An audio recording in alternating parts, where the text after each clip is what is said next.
Lord. Wait a minute. Hold on. Before you take that away. Yeah. Oh, that's what I was going to Oh, okay. Yeah. Hey, let me let you do your thing. You be the engineer. I just be the just be the host. Okay, yeah, so we can't make it alive from that. Yeah, just discard it, and I need to fix that anyway because I left.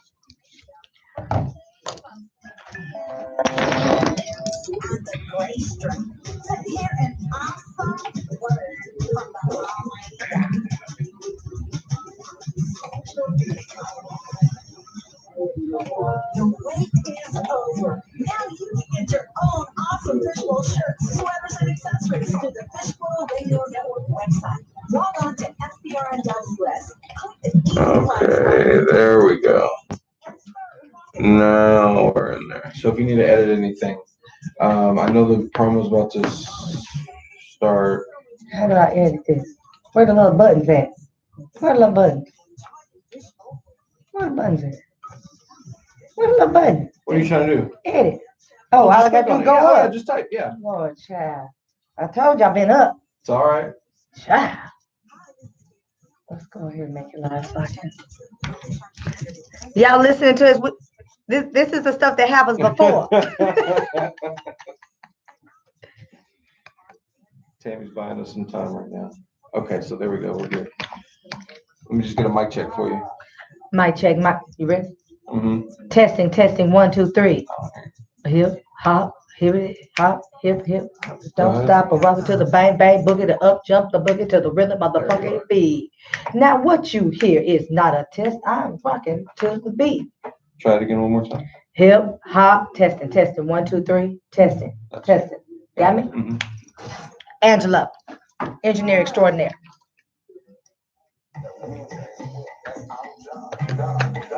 Tell me why. Mm. Good morning, Soror.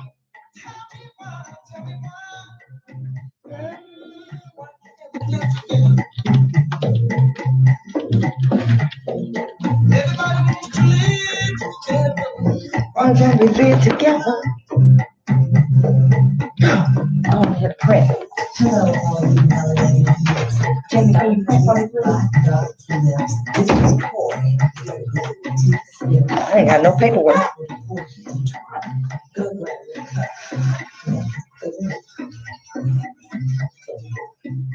Hey. Happy Friday morning to all you melanated beauties, sun kissed by God's lips. I like saying that. Can y'all tell? So today we got a great show. I kind of want to dig in a little bit about what's going on the presidential front. We have the governor of Colorado who has dropped out and is now going to run for Senate. Now, a lot of people have been talking about Beto O'Rourke and that Beto should do the same. Well, let's talk about that for about 2 minutes. Okay, that's how I'm going to dedicate to this, about 2 minutes, because that's not what I want to talk about. What I want to talk about, is so much going on in the world. But at 12 o'clock today, I have a young brother, an attorney, who happens to be the cousin of one of my childhood friends for over 30 years, who is a victim of identity theft. And not just identity theft, where somebody took his stuff and was spending money. No. He's a victim of identity theft, and he was impersonated in court. Y'all stay with me. We're going to talk about it, because identity theft for Black folk is a little different, and I believe for Mexicans is a little different than is, for the other folk. Because we are naturally distrusted and unbelieved. But y'all stay with me. We're going to talk about that. But what I really want to say is Beto O'Rourke. We got 22 people running for president.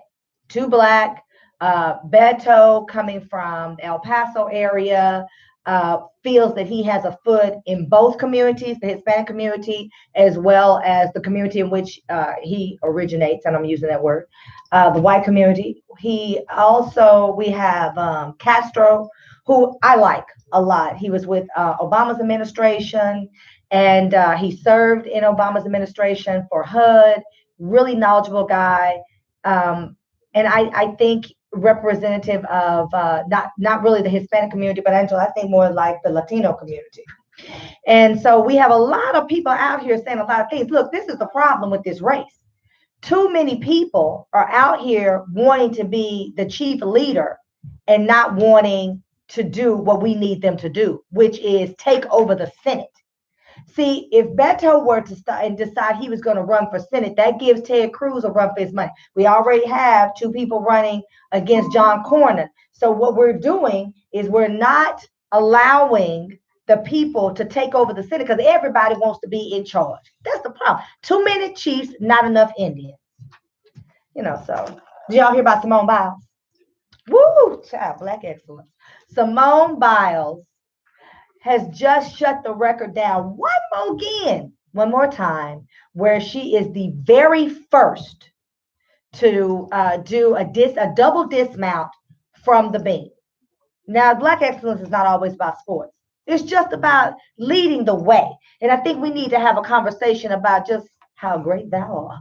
And so Simone Biles is a champion, world-renowned Olympian who has just set another record. So run tell that for the U.S. Olympic Federation, gymnastics. We've heard a lot of things about gymnasts and the things that the gymnasts have gone through with, I'm not going to even call his name because it's beneath me, the creepazoid that was molesting them. Many of them were molested for years. Simone Biles is now trailblazing yet again and really showing the kind of talent and athleticism that these young women are able to exude, and gives us what we need. And so with that being said, I think it's really important that we acknowledge that there's a guy named Race, R-A-C-E, Imboden, I-M-B-O-D-E-N, who won a gold medal, his team, in the Pan American Games, and he took a knee when everybody else was standing. White guy. This is about Black excellence, but white guy.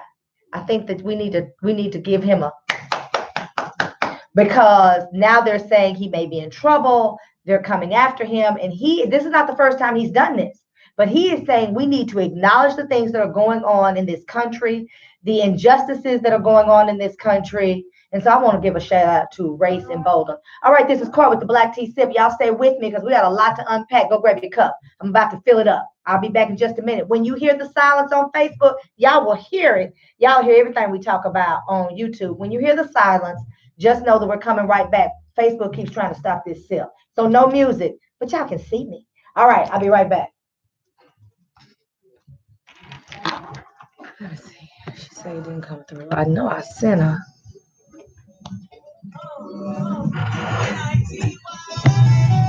It didn't go through. I need my notes.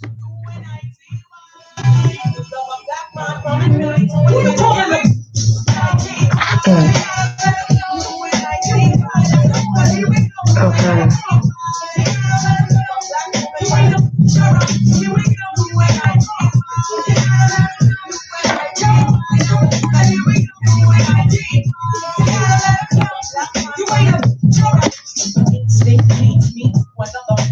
Why is it not attached? Oh. Everybody knows there's exceptions to this rule. I don't be getting mad when we playing this cool. But don't you be calling me out my name. I bring rep to those who disrespect me like a name. That's why I'm talking. One day I was walking down the block and had my cutoff shorts on, right? This is crazy how I walk past the dude really fast. When I felt my booty, he was fast. I turned around red, somebody was catching the rat. Should I play another one? Okay.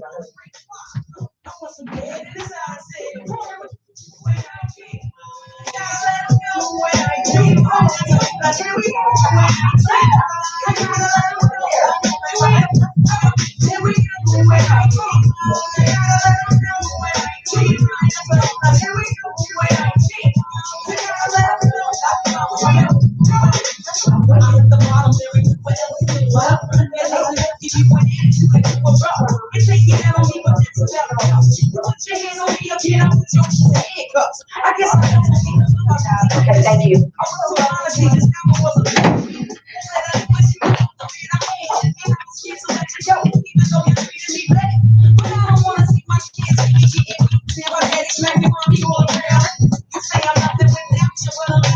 Y'all are not gonna believe this show today.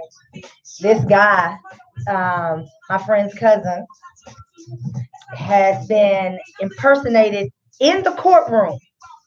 In the courtroom, where he was taking people's money and not showing up. This boy could have had a whole bar. He could have lost his bar card. It's y'all gonna it's gonna be a good show today. We're gonna talk about identity theft as it relates to us. Like, what does that mean for us?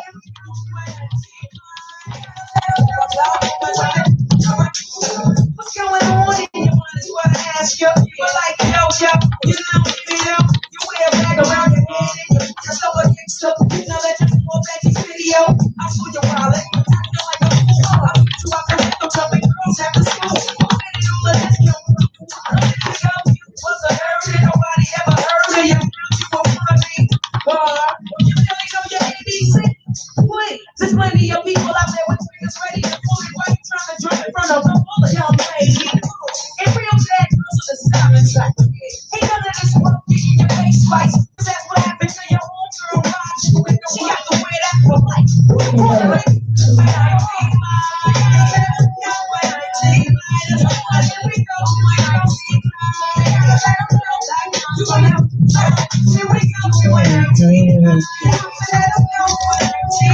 One minute.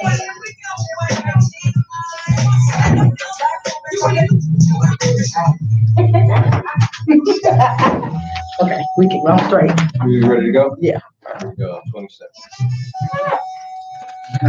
Jim is so sweet.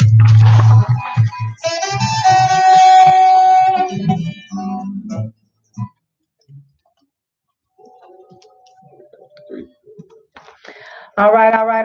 And I'm back with you. So when I tuned out, I was talking about Simone Biles and Black excellence, and I mentioned the fencing champion who took a knee. But I also want to talk about Stacey Abrams.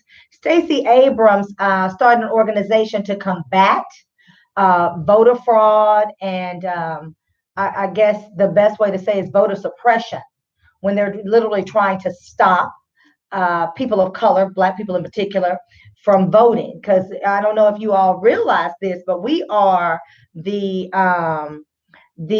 largest minority voting pool in the United States. And people keep saying, oh, voting doesn't matter. Well, that's stupid. Let me tell you why that's stupid. It's stupid. It's stupid because if it didn't matter, why would they try so hard to stop you from doing it? Who wastes their time on something that's superfluous? So no, it's not stupid. You stupid for not voting. Yeah, I see that on my mouth. So Stacey Abrams' program, she's going to be in 20 battleground states. The battleground states mean the states that they feel like they need to win. So these battleground states are going to have staffers that are going to come into those states and help work against voter suppression. So I'm speaking of that in a sense of Black excellence, because I love the fact that she continues to, even though she lost a gubernatorial race. Remember, Stacey Abrams was running for governor of Florida, made a doggone good showing, but she didn't stop there. I think there's a message in that we don't stop just because that wasn't our win, because sometimes that's not the win you're supposed to have. Oftentimes, the win that you're supposed to have is coming later. So we shout out to Stacey Abrams. Now, y'all know, I always do the Dildo of the Day Award. Well, here we go. Let me tell you about the Dildo. Dildo of the Day Award goes to an Arkansas woman who pulled a gun on some Black teenagers who were fundraising for their football team. Now, first, let me say this. Y'all stop sending these babies into these people's neighborhoods thinking, well, this is a affluent neighborhood, so they'll give us money. No, that's a farce and a misnomer, and y'all stop doing it. Y'all gonna get somebody's child shot and killed. Two of the boys had on their football jerseys, and Jerry Kelly is her name. She is the wife. Now, that's another thing. These Trump supporters, they really believe that they can do whatever they want to. They are emboldened. Not bold, emboldened. That means that someone has given them a sense that it is all right to do the things that they're doing. So you got Jerry Kelly, who pulls a gun on these four black football teenagers, raising money for the school, has them laying face down when the police arrive. But she is the wife of Cross County jail administrator. So she's thinking her husband is big time because you know what they do. And so you know what they do. They always try to get themselves far more credit. They're way more important than they actually are. And she had them face down. So now she has counts of um, 4 counts of aggravated assault and false imprisonment because she would not allow them to leave. Well, it's a lot of things that are going on where we're seeing it all the time. I posted very recently about the American Identity Movement. It's what their name, AIM, is a neo-Nazi group. I just said it was a Klan because a lot of people don't really understand the difference between neo-Nazi and the Ku Klux Klan and these other crazy people. That there were messages going out from their website that they were going to have a rally in Dallas and that tomorrow they're going to have a rally in Dallas, but they were here for the weekend and that they were staying in McKinney, Allen, Frisco area. And they were saying, you should stay in the Airbnbs, hotels, all that in the McKinney area because that's a safe space for them. And I had several people telling me we need to organize a counter protest. And I guess they were asking me to use this little platform for a counter protest. And I'm like, no, I don't think you ought to give that kind of stuff credence. And this gentleman told me, well, isn't that what your platform is about? Let me be real clear. No, my platform is not about going out here and trying to have counter protests because usually those kind of protests fall flat anyway. And it was rumored that the same people who organized Charlottesville were organizing this particular rally. I didn't know if it was true. There had been reports that some of the police department were aware of these emails and going out and that they had braced themselves and were preparing if it happened. Now, we couldn't find out if there was an actual permit from the city of Dallas. Hopefully we'll find out today and then I'll post that. But I do want you to be aware as to not walk into a situation unbeknownst. And then you have a situation. But I also don't think that this marching and protesting and kumbaya has gotten us anywhere. And if you show up in a counter protest, you are automatically unbelieved. You don't have the same rights and privileges that people of non-color have. And you're going to put yourself in a precarious situation. I don't think you ought to do that. That's not the movement that I'm a part of. And that's somebody else trying to, which is their right, trying to show that it was not true. And let's hope it's not true.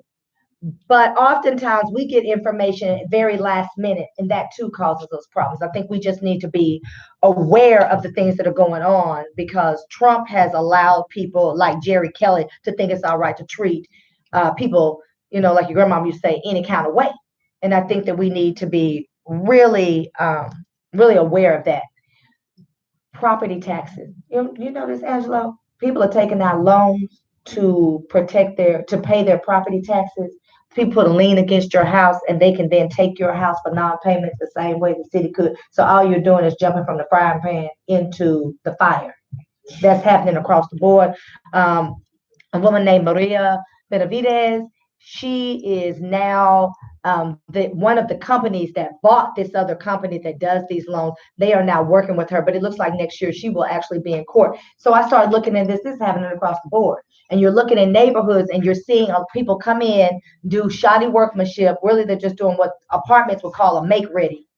And they're putting people in here and you're getting leases. And the home used to be owned by good neighbors. People can't pay their property taxes. This is happening across the board. I think y'all need to be aware of that. All right, Chris Como. Speaking of racial slurs, Chris Como got into it with a guy. Italians, they tickle me. I love Italian men. They tickle me because Italian men will tell you very quickly they are not white, they are Italian, and do not mix them up with Sicilians because that's a whole nother fight you don't want to get into. So we got a clip. We ready? We got a clip.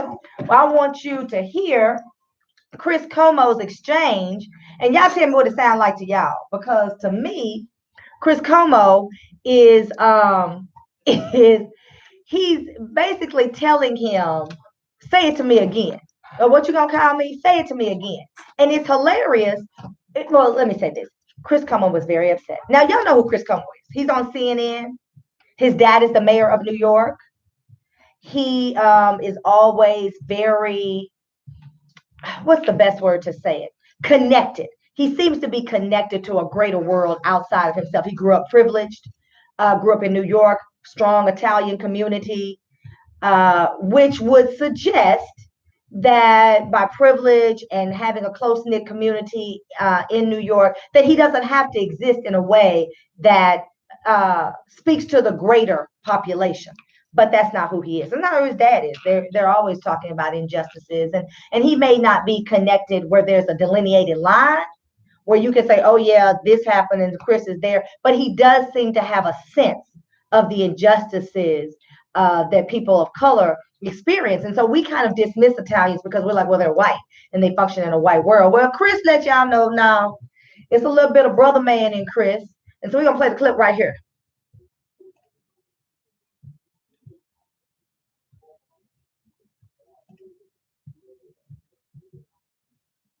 I thought that's who you were. No, long-ass bitches from the right call me Fredo. My name is Chris Cuomo. I'm an anchor on CNN. My Fredo is from the Godfather. He was that weak brother. And they use him as an Italian aspersion. Are you Italian? It's a fucking insult to your people. It's an insult to your fucking people. It's like the N-word for us. Is that a whole fucking thing? You're a much more reasonable guy in person than you seem to be on television. Yeah, but if you want to play the fucking play, you got something you want to say about what I do on television, and say it on the phone. Hey, man, what? Yeah, you're going to have a big fucking rock. It's a little different on TV. Don't fucking insult me like that. I didn't insult you. You call me Fredo. It's like I call you punk bitch. You like that? You want that to be your nickname? I didn't call you that. I called me Fredo. You know my name is fucking Fredo. All your name was. You did not think my name is fucking Fredo. Don't be a liar. And don't be a man. Stand up like a man. Stand up. And don't be a man out there. I stand up fucking on it. Then how much you said? Hey, then how much you said? Listen, man. You're gonna have a fucking problem. I'll fucking ruin you. I'll fucking throw you down these stairs like a fucking pump. You don't like sue? You don't like you can fucking sue? Why don't you do it? Take a swing. You call me Fredo. Take a fucking swing. Take a fucking swing. Watch your fucking hands. Watch your hands. Come on, boy. Come on, boy. You want to call me shit? Call me shit. Hey, listen, man. I don't know if I'm doing anything. I'll fucking wreck your shit. I'll fucking wreck your shit. Stop. You didn't know what you were doing. I thought it was your name. I thought it was your name. You didn't know, right? You didn't know what you were saying, right? I thought it was your name. Now they're trying to break up the fight. His friends jump in.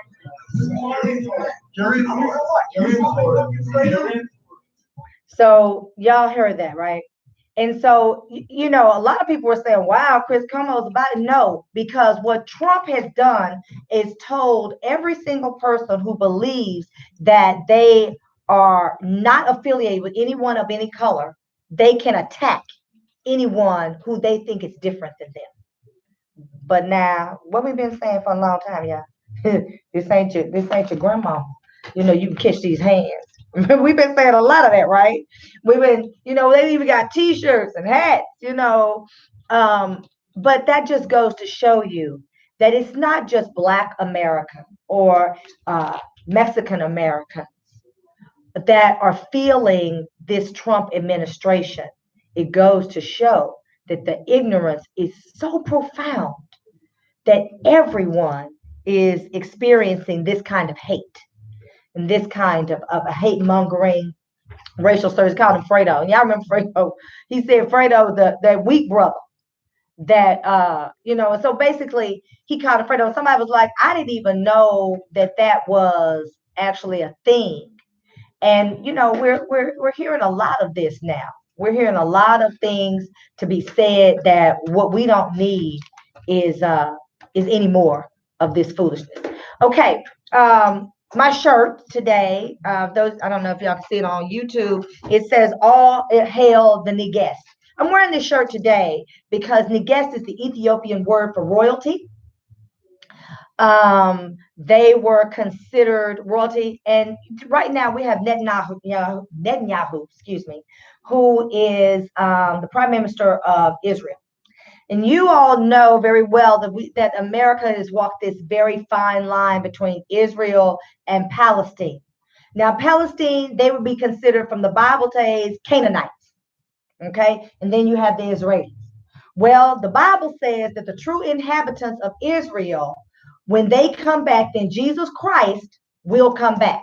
Now, from the Jewish community, they are still waiting on the first arrival of the Savior. Christians are waiting on the second arrival, which would be considered Armageddon or the second coming, or when we are caught up in the sky with God. For those of you that are Christians, I know it's not a popular thing to be a Christian and be woke and be black, but I know the God that I serve, the Most High.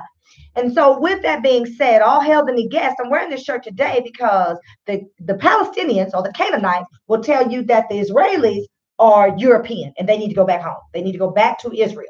So everybody tells somebody where to go. Trump talking about go back to where you came from. They tell them to go back to Europe. Everybody's trying to designate where people go. Well, the 4 congresswomen have been banned, the squad. We've talked about them in the past, 2 of which are Muslim, practice Islamic faith. One of which, Talib, her grandmother lives in Palestine. And what they were going to do is go to Israel and look at the treatment of the Canaanites, because the Canaanites are being oppressed. That is the story in America. That is the story we hear. That's the story we know. Here's a story you may not know. Africans have been walking to Israel. Walking. Did y'all know it's that close? I know they say they're in the Middle East, but y'all ask yourself, middle from what? Because they're on the continent of Africa. Well, with that being said, they have been walking back, and they have been mistreated, beaten, abused, denied housing, denied what we would consider welfare benefits, and denied jobs. Because there is an Igbo tribe, IGBO. I always like to drop a little something on y'all. IGBO, the Igbo tribe, who says that they are the true inhabitants. They are the original Jews. And that Nigerians. The Igbos are Nigerian. I think that's important for you to know. And they are saying they have been practicing the same Judaism, the same faith of the Jews since they were led out of Egypt by Moses. That is what the Igbos believe. That is the practice that they have today. Now, I don't know if the Igbos are the ones that's actually walking, and I keep emphasizing walking, ladies and gentlemen, to Israel. But Trump did something that no one else has done. No other president has done this. Trump actually sided with Israel against Palestine, against the Canaanites, okay?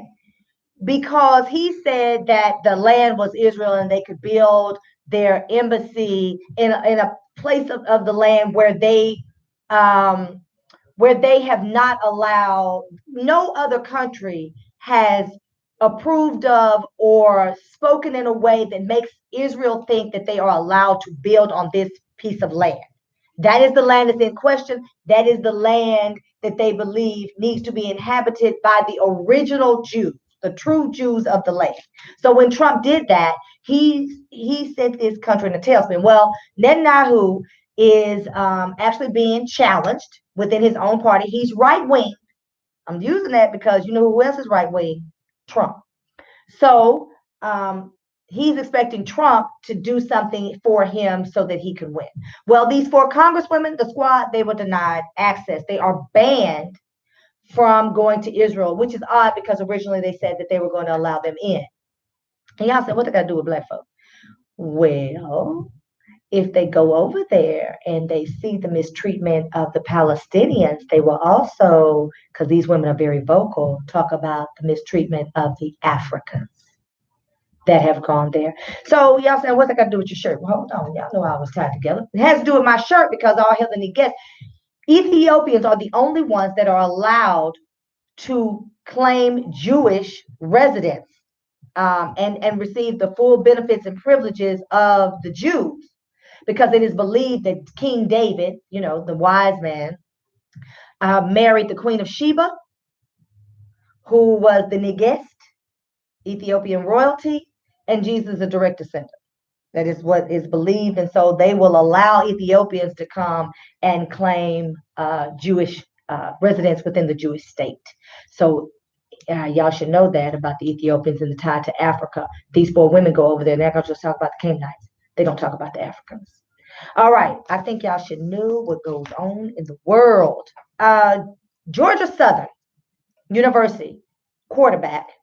His name is Shea Werts.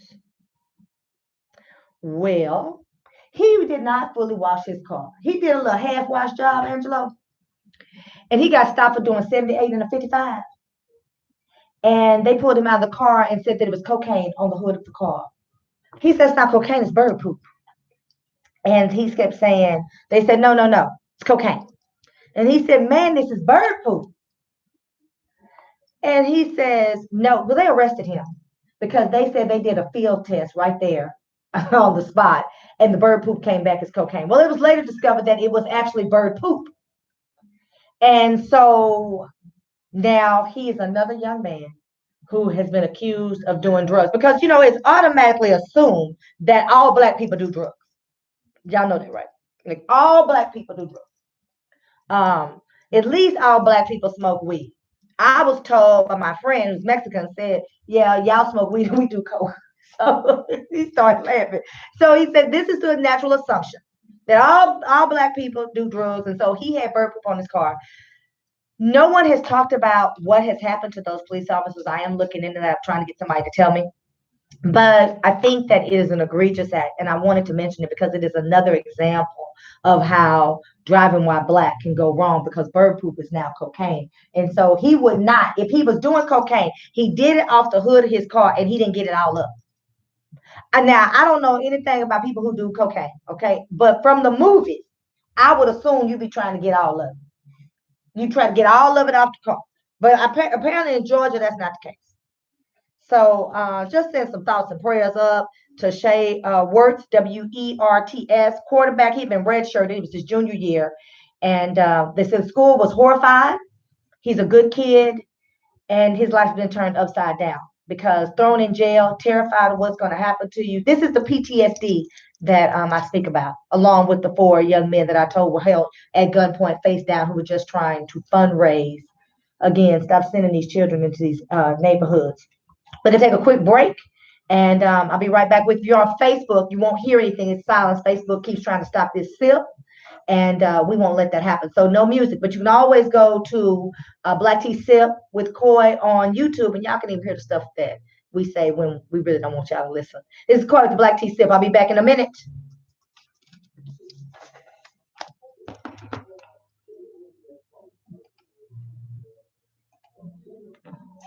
Remember syrup salad, they come analysis, but listen, none of what's counterfeit, but now I'm counting this. Parmesan with my accountant, it's like I'm counting this. I'm saying with my food, they taste that food, they fully handle this. Girl, let me buy your baby girl with my face stuff. I know that it's good, but you say that know my taste buds. I can't wait to baby, what you like me, what they extras. Pull up on you like me, break it down, I'm laying dangerous. Hey, I'm to the BM, to that damn food. Eat up your DM, you just buy the hate of food. If I quit your BM, I still buy Mercedes phone. If I quit this season, I still buy the greatest phone. My left stroke just went viral. Right stroke put a baby in the spiral. Soprano see me like to keep it on the high note. This level's cool, you and I know. Tell me humble, sit down. Be humble, sit down. Be humble, sit down. Be humble, sit down. Be humble, sit down. Be humble, sit down. We'll play that next clip when we come back. Okay, cool. Yeah, I pulled it up. I'm My sorry. bad. I was like, I didn't even have it ready. Look, it happens. I was all screwed up. No, this you morning, too. killed it. You saved the time. I was like, we bought me that time, yeah. we in this thing together. Man, that was crazy. That dude really went off. And see, they don't know Chris Como about it for real. They don't know he about it for real. He's a CNN reporter. He has his own show on CNN. Really? Yeah. Wow. He was like, I'll wreck you. Yeah. I'll throw your ass out the stairs. Man. You was not playing with him. And that's what they need to understand. You catch these, everybody is not going to just lay down and let you mistreat them. Exactly. Now, you go to court and they say, well, it's just words, but it's not just words. Right. Because it's the disrespect. Yeah. It's so disrespectful. It's just the nerve to think that you can just walk and just talk any kind of way. Yeah. What y'all saying? Tell them sit down, Liam. Sit down. They get away with it in the comment threads, but then they bring it to real life, and it's. Well, see, a lot of these people are. I talk about studio gangsters. See, they done got live on Facebook Like we used to talk about people like were in the rap game who really didn't know the rap game. They were just, I mean, the drug game, but they be rapping about it. Right. You a studio game, same thing. The commuters. All right, and we're back. Listen, I had somebody ask me about Jay Z. Yes, I am going to talk about Jay Z. So why not do it right now? Jay Z has been labeled a sellout. Okay, Jay Z a sellout. He'll never wish me in a sellout. Did I say that out loud? Well, maybe not now, because he came out with 444 and he said, this Jesus thing it really works. So maybe Beyonce and them pulled him. Okay, that's not what I want to talk about. So Jay Z struck a deal with the National Football League, the NFL, to, I guess, host, be responsible for, and put together, coordinate the halftime show for the Super Bowl. Ooh, that's hard for me to get out. Why? Um, so here are my thoughts.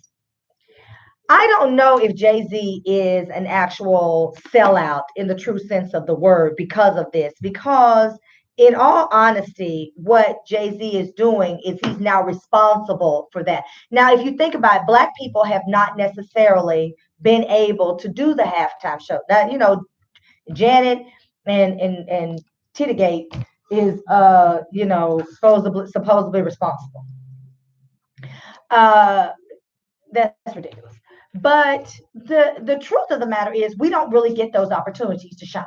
We're never really the lead. We're always co and guest, you know. So Jay-Z taking this over means that more Black people get more exposure. They get that check that are in the industry. They get that opportunity. That's what that means. Now, does that make him a sellout because he was kneeling? Well, I don't know. But people that are calling him a sellout, are you still boycotting the NFL? I just want to know. Somebody raise their hand. Somebody, hello, anybody, hello, crickets. Because to me, calling him a sellout when you still loading up watching the games. I don't watch the games, and it has nothing to do with Colin Kaepernick. Now it has to do with Jerry Jones with his cotton picking mentality on the field.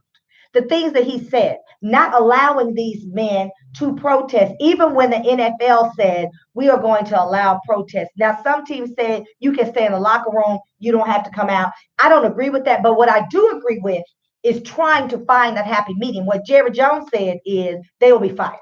I mean, I'm putting it in Trump terms, you're fired. But that's basically what Jerry Jones said. So I do not watch it. Now, the NFL's ratings have gone down significantly. But what I can tell you is when we were protesting, we were out there at Jerry World, at the stadium with two coffins. Freddie Haynes and Friendship West Baptist Church, the senior pastor, Lee Merritt, and other civil rights leaders, Black preachers. We were all out there with two coffins to denote the death of Botham Jean, as well as other Black people who have been slain, brutalized, murdered, and killed by police officers. Because that is ultimately what Colin Kaepernick was protesting. He was protesting the abuse that police use to target, mistreat people of color, Black and Hispanic people, or you know what? I don't know if I should say Hispanic, Black and Mexican people in particular. Okay, because it's not just Black folks, and it's not just Black folks and Mexican folks. It's also poor people. In Minnesota several years ago, there was a Hispanic cop that shot a blonde-haired, blue-eyed white boy while he sat on the curb with his hands behind him and blew his brains out. So it's also it's police officers mistreating people, but we know that there is also a target of people of color, Black and Mexican. Okay, but I don't want to leave anybody out because the police are a problem. That's what he was targeting. That's what he was protesting against. Jerry said they can't do it. Jerry literally said, the Ebonics translation, bet not. That's what he said. And to that end, the Dallas Cowboys, you had Dez, who you could tell it tastes like, well, I know my mama watching, but it's the best way I can paint this picture. It tastes like ass in his mouth when they asked him the question. Because, those of us that live in Dallas, we know Dez. Dez lives in DeSoto. And we know Dez is the homie. Shout out to the Saints for picking him up. And Dez couldn't hardly talk about it. He was so incensed. The way Jerry handled it. That's why boycott the NFL. So those of you that are calling Jay-Z a sellout because they say, well, it's about business, he got that check. Watch and see what Jay-Z does before we decide. And I ain't no Jay-Z fan. I'm not necessarily a Beyonce fan either. I just respect the hustle. That Lemonade album was the truth. Ergo my lemonade braids. But I think that they are very talented, and what Jay-Z has been doing is using his money and his platform to help us. So before we go around calling him a sellout, we need to wait and see what he does. And those of you that are saying sellout, check yourself when you sitting up with your hoagie and your sandwiches and your beer and your pizza and your popcorn when you sitting at the game. Because I remember I told you I was out there protesting. Brothers was taking off their hats, putting over their heart. Some were pumping their fist in the air while we're walking by with these coffins. And then as soon as we turned the corner, they just went on in the game. Talk about an oxymoron. I mean, what's happening right here? So let's wait and see what happens before we decide that Jay-Z is a sellout, because I haven't seen him sell out yet. So that's all I'm gonna say about that. Facebook. Now I'm on Facebook. I'm using their live and their watch party and all of that. And Stacia, one of my sorority sisters, I appreciate that. She said Jay-Z has never done anything to indicate that he is not with the struggle and police brutality. And she's right. So, we need to acknowledge that before we decide we gonna, know Jay-Z. Facebook wants to be, I see Mark Zuckerberg, and I've said this before, like Pinky in the Brain. I just see him, try to take over the world, and he he wants to have this money, kind of put you in the mind of Bitcoins, his internet money. He wants to have that now. So here's the latest. Facebook acknowledged that they hired a third-party company to transcribe what you say on your microphone on your phone. Yeah, that's what I said. Facebook actually said, but they stopped last week. They stopped last week. They don't do that anymore. They are actively listening to you the same way that Alexa is actively listening to you. And, I had somebody tell me one time, they wonder if you say, oh man, I got a warrant, I need to go pay this ticket, if that's why you don't get pulled over. Now, we do know that they say, you tell your friend, I really want to get those new, Adidas that came out. And then all of a sudden you start getting ads for Adidas. So someone could say it's a marketing technique, but they're not acknowledging it. Facebook actually does say that they do have a company listening to you and transcribing what you're saying. In the same vein, using your eye scan for your phones, your biometric print, your fingerprint to open and unlock your phones, as well as your houses. I was even told in my son's school, some kids get the biometric lock for their locker. That's just lazy. You can't remember 3 numbers. They're doing that because they have all of your information. So our retina, then they can tie to, well, there are companies and there are tech people who are really, really, really upset. They're called techno advocates. One lady in particular, Liz O'Sullivan, worked for Google, was working on what they call the Maven project. You can Google it. It's through the Pentagon. So they got a contract, probably through the Department of Defense, huge contract to actually go out and find information where it can tie to people so they can have artificial intelligence and machine thinking is what they're calling it. And the concern is, are they going to weaponize that? Are they going to use that to target people through their biometrics to kill them? And it's not off the table. So Matt Dealer says China is already doing it. He owns this company called Clarity. And he says they're already doing it. They're already doing this kind of thing in China where it's weaponized and they can target you specifically. So we know they're listening to us. Now they're trying to weaponize information so that machines can have artificial intelligence to target you through your biometrics. And Liz O'Sullivan, she quit. There's this utopian thought process of tech that we need to get all the information we can, and then eventually it'll just kind of work its way out. We'll use what we need. Well, I think that's foolish. But y'all need to know these things are happening in the world. So you got Microsoft is doing the ICE immigration. We'll talk about that in just 1 second. You got Google employees. They're doing the Maven project through the Pentagon. So they're after you. So y'all, I don't have Alexa, but I do have my phone. But they know that the lady contacted, I think she was in Florida, the people in Minnesota, and she called them and said, hey, I can hear everything you're saying through your Alexa. So they are listening. Y'all pay attention. Listen, since we're talking about immigration, last week we talked about 680 people and last week when we checked the numbers, 322 people were still being held in custody. Those that were caring for children, when both parents were taken, they let one parent go. One child father has not been returned. She does not know where it is. She's having to stay with relatives. She has no information. Well, I want you to hear what they think about us. And so I have a clip where his name is Ken Susanelli, and he's the acting director of USCIS. And he's talking to Rachel of NPR. Y'all should really listen to NPR. And he's telling her why this particular rule that's going to penalize immigrants who use public benefits. So if you need to come to this country and get any kind of welfare, now they give corporate welfare all the time to their white buddies. If you come to this country and you would need food stamps to get on your feet. Now understand, a lot of these people are seeking asylum. They're coming from war-torn countries. I know in Colombia, in Central America, you have people that are recruiting boys. In Africa, the same thing with ISIS, recruiting girls to kind of like the breeding table during slavery for the soldiers to use at their will. They're recruiting young boys in Central America to fight these guerrilla wars. So this is the thought of the Trump administration. Here's a clip. If they don't have future prospects of being legal permanent residents without welfare, that will be counted against them, yes. And that is the point of the rule.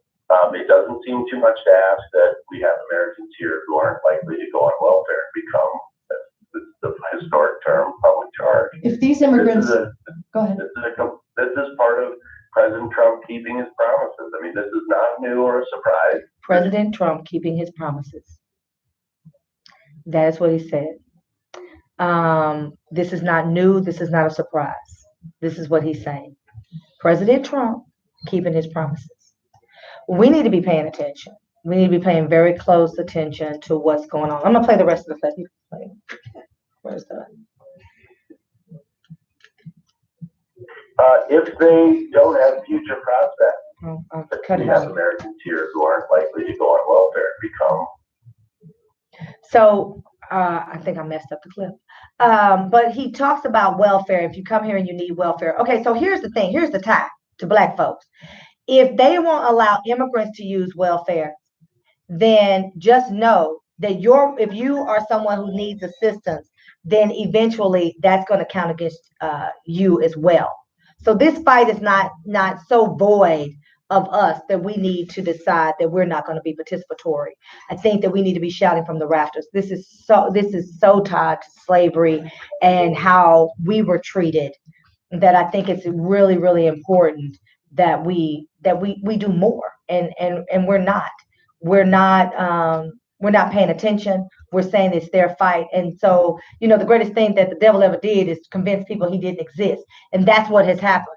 They have divided us. We have such a bifurcated thought process that we don't understand that we are directly tied to one another. One of the things that bothers me more than anything is when we separate our causes. And it stands to reason that we have such a break, so many chops in the movement. We have a young man. Y'all remember Connor Betts last week shot and killed 9 people, 6 of whom were African American. Well, they later found out that one of his best friends is a Black guy named Ethan Coley. Well, his name was Ethan Chad, so we shouldn't have held up too much hope. But he actually bought the body armor and the ammunition, 100 round clip. And supposedly he bought it for him and kept it at his house because Connor couldn't keep it at his house because he didn't want his parents to find out. But the FBI does say that they don't show anywhere where he had knowledge of what Connor planned to do. But I think what's really, really interesting about this guy, Ethan Coley, is that he's considered a conservative. This is what I'm talking about us hurting our own movement and operating against ourselves. When Connor Betts killed those 9 people, one of which was his younger sister. She was the youngest person shot and killed, 22 years old. It is believed that he shot and killed her because she was dating a black man, and she was actually with that black man. He was one of the people that was shot and killed in the car. Ethan Coley is his friend, and he will even, Connor Betts would even shoot his own sister, Megan Betts, because she's with a black man. You talk about the scrambling of the mind. There's no way for you to believe that you can be friends with him. And, over a period of time between 2014 and 2015, they smoked weed and got high on LSD together. We really need to start paying attention, because we're hurting our own movement. We're not participatory in other movements. And I know what y'all are saying. When it's us standing at the front lines, we're fighting alone. It's true. But we also need to protect our own investment in this country. We built it. We're still building it. And then we need to find a way to unite, because there have been several people that said keeping the Mexican and the black community or African American community separate is how they win every time. And it's true. It's how they win every time. Y'all need to know absentee ballots. There's a lawsuit in Dallas that, and there have been several lawsuits throughout the United States. If you have an absentee ballot, if you're abroad when voting comes and you send in your ballot, or if you're elderly or disabled, you can send in an absentee ballot, or military, you send in an absentee ballot. They have a committee of just regular people from the Democratic side and the Republican side, and they judge the signatures. So you have to sign the outside envelope, and they match that to the signage on the ballot itself. And then sometimes they will even look to see if you have previous signatures on file. Well, in Dallas, you don't get notice that your absentee ballot has been kicked and is not going to be counted until 10 days after. That's right, 10 days after. So you don't know, then you thinking you voted, you haven't. So there's Dr. Nelson, a doctor. He said he scratches out his signature all the time. We have all seen the doctor's signature. It's chicken scratch. I don't think that's their name, but anyway. And so he filed a lawsuit, and there's several lawsuits that have modified absentee ballots throughout the nation. I think this is a doggone good time. Shout out to Dr. Nelson, because we need to get ready for this 2020 race. I opened the show talking about Stacey Abrams and what she's doing. What she's doing, and she was someone said that I said she was Florida. I thought I said Georgia, but she ran in Georgia to be governor. And what her efforts to make sure that we combat voter suppression. This is another aspect of voter suppression, and you need to be aware if you are in a situation or you know someone, you really need to pay attention to if that ballot is counted. And this lawsuit probably will not be cured, and we have a ruling before the vote. All right, we're gonna take a quick break, but when I come back, I have a guy who is a victim of identity theft. You are not going to believe what happened to him. And I've talked about it earlier. Stay with me. I'm going to take a quick break, and I'm going to come back. And then we're going to have Justin. He's calling in from Houston to tell us about his experience. And then we're going to talk about what you can do, Black folks, to not be a victim, because it's harder for us, if y'all don't know it. It is harder for us to combat identity theft, because, we're not believed at the doctor's office. You're not believed at the police station. Why would you be believed anywhere? Social Security Administration or anywhere else. All right, this is Coy with the Black Tea Sip. Go grab your cup. I'm going to fill it up. And, hey, tell a friend, because y'all going to want to hear this guy's story. I actually think I should write this. Like, me and him going to sit down. We're going to start interviewing people. This is a Hallmark movie. This is money to be made. I'll be right back.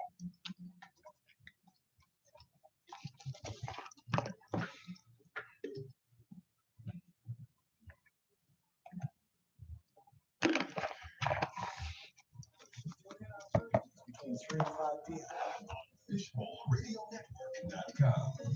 Jump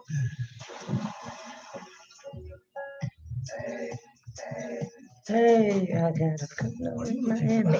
Music, topics, and trends, then you come to the right spot. Fishbone Radio Network or FBRN.US. Right now, you're tuned into the largest personality-driven internet radio station.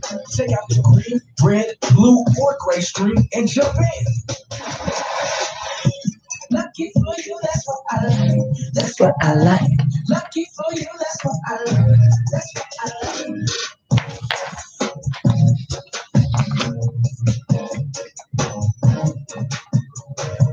Hi, this is Tammy Campbell, founder of the Girly Shop Teacher. Girly Shop Teacher advances the knowledge of construction education to boys and girls through STEAM. That's science, technology, engineering, art, and math. Schedule the Girly Shop Teacher for your STEAM projects, after-school programs, Girl Scouts, Boy Scouts, church events, and any other events you have in mind. The Girly Shop Teacher. What do you mean, Chris? Can we discuss the desensitization of our little black boys? What you talking about, Chris? Facebook and Instagram. Hey, Michelle. Hey, Felicia. To Charles and Donna Jones for their generous. Hey, Charlotte. Yeah, I did say Titty Gate. We were at your house, Charlotte, when we watched the little thing with Janet Jackson. Creativity, ideas, music, FBRN.QS.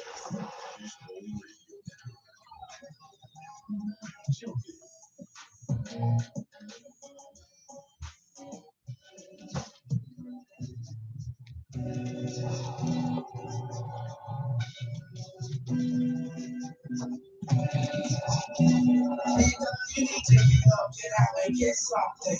Don't let the days of your life pass by. You need to Get out, get something. Don't spend all your time trying to get high. You need to get out and get something.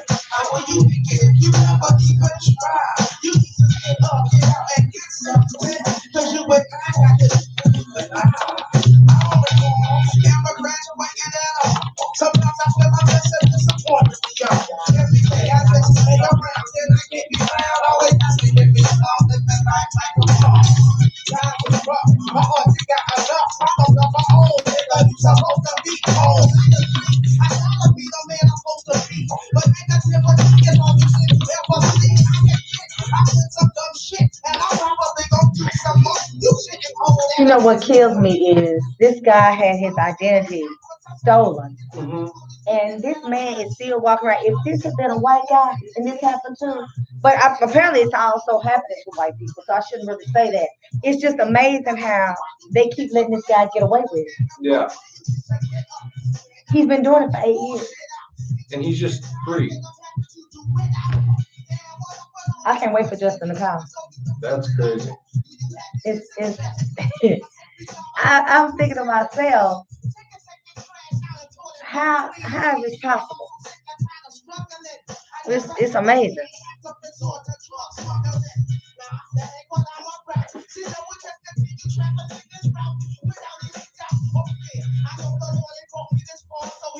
I mean, but the dude is just a scam on every level. He lied about everything.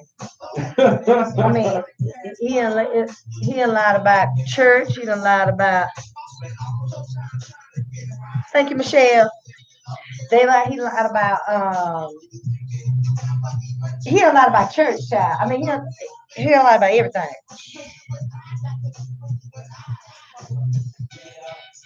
So what said you dickhead? See, when I was a youngster, you used to wear the fucking broke kids. My mama made me open up the devil, he made me smart. Talking to jack, those weak ass niggas, boy, they fucking started out of middle school. I was a big fool. I wore a TikTok to show off my cat, you thought it was cool. Hey, Justin. Okay, so we got about 2 minutes, and then I'm gonna do a little brief synopsis, and then I'm gonna bring you in. Okay. Okay, so just hold tight. I'm on break right now, so just hold tight. Okay, no problem. I'm gonna grab some water. Okay. You need anything? No, I actually brought my water today.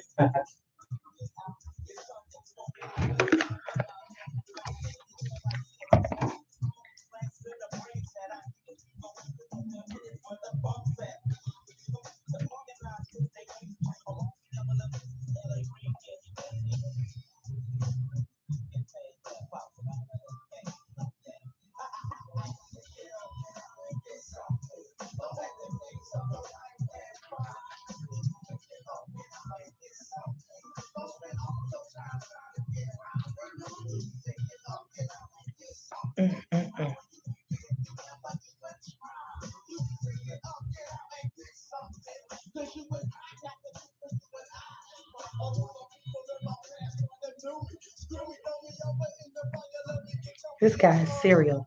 Y'all not gonna believe this story. This guy is cuckoo for cocoa puffs.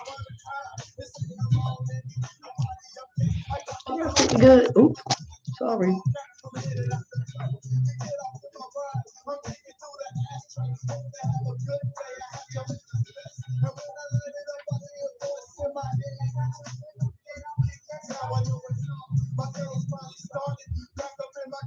My shit break out quick in my snake.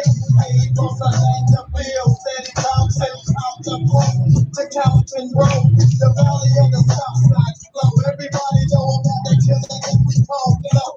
So, I hear breaking over through the pumping up a jumping out of punch. We trusting to the bone. So, bring y'all. I gotta stay hydrated. So, what you need is like what the team. Cause I have no competition.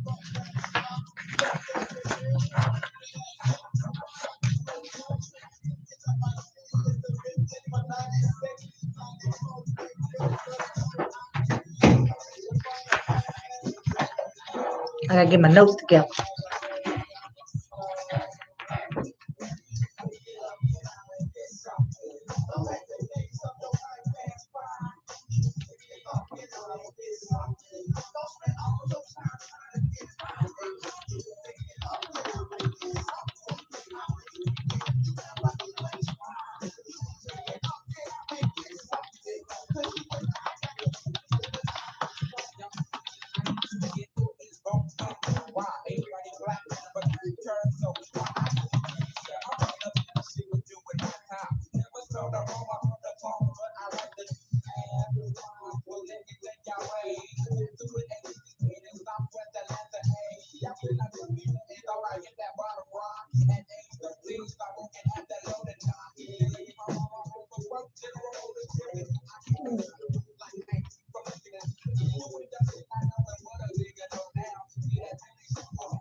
They during breaks. You know, on Facebook they can't hear anything. I don't know why they won't go to YouTube.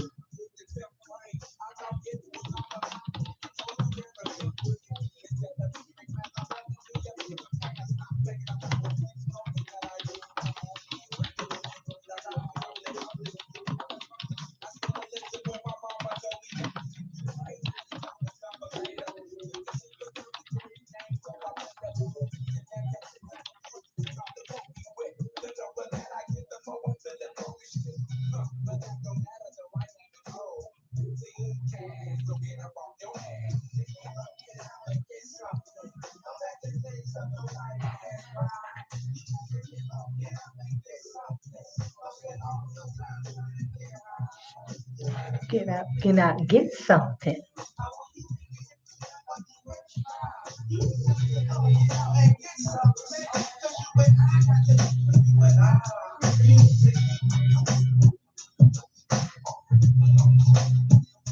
I'm bringing on. I'm not saying I'm going to work hard to change, but I guarantee that I'm going to spark the flame that will change. That's our job. Tell me why, tell me why. Mm-hmm. So my DJ Drizzy did that. I love that. Tell me why. Why can't you get together? Everybody goes together. Why can't we live together? Hello, all you melanated people. Sorry, kids, by God's lips. This is Corey. I'm sipping pot with a 40. Go grab your cup. 3, 2. Now, I pride myself on not making a promise I cannot keep. And so I told you, go grab your cup. I'm going to fill it up. I have Justin Hicks on the phone. He called in to share his story. I think this is so important for you all to hear his story. He's an attorney, and he happens to be the cousin of one of my childhood friends, one of my best friends of over 30 years.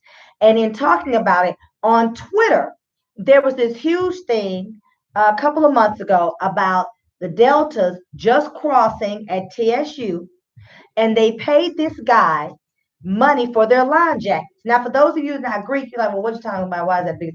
Well, one, I mean, I'm sure you understand that he stole it, but your line jacket is symbolic of your line. That is the thing that all of you all have that is collectively part of your coming into the organization. So it's symbolic, it's demonstrative, it's representational of who you are. And then you trick it out, you say whatever you want to say, your line name, your chapter name, I mean your your line name for the group, your personal name while you were online. All of that is on there, your numbers, which you cross, all of that is important. Well, this particular guy stole the money. Now, not only does he impersonate himself in other industries and careers, he impersonated himself as being a licensed vendor of Delta Sigma Theta. They believed him, paid him money, and he absconded with the money. Okay, ran away with it. And so Justin is on here to tell us his experience, because guess what? The same guy who's going around playing like he can do jackets is the same guy who was playing like he was an attorney, is the same guy who plays like he's a teacher. Justin, are you there? I'm here. So I know we had an opportunity to talk about this particular guy, but his name is Justin Lee Thomas, right? That's correct. And you, as a practicing attorney in Houston, your full name is what? Justin O'Keefe. So two totally different people, two different names. The only thing is the same is the first name. Why don't you tell us how you originally got hooked up with this guy? How'd you guys meet?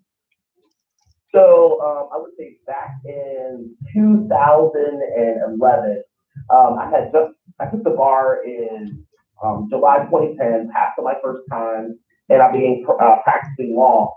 So I was in Houston in July 2011, and I met Justin. He told me that he was a third grade graduate of my alma mater at Texas Southern University. He knew all of the classmates that I knew, the teachers, the third. He said he was a member of the class of 2007, and that he was a practicing Harris County assistant district attorney. So, when somebody tells you that, because going through law school is a struggle. So when somebody tells themselves they're an attorney, you usually believe them. Well, and here's the other thing. So I went to school in Jacksonville, Florida. So it's different. It was a private white school, but all the black folks know each other. But the other thing is, who's in your class, and when you get a call about somebody coming to your city, people visit, you kind of know who goes to school there, and people don't typically. That's not something people typically lie about, especially going as far as knowing teachers, knowing other students. We do that in the Greek world. Do you know such and such? Do you know such and such?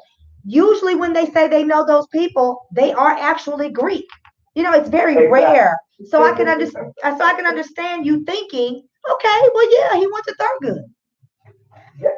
And then also too, he was pretending to be a person in the class of 2007. That's the reason why when I started asking about him, everybody knew that name.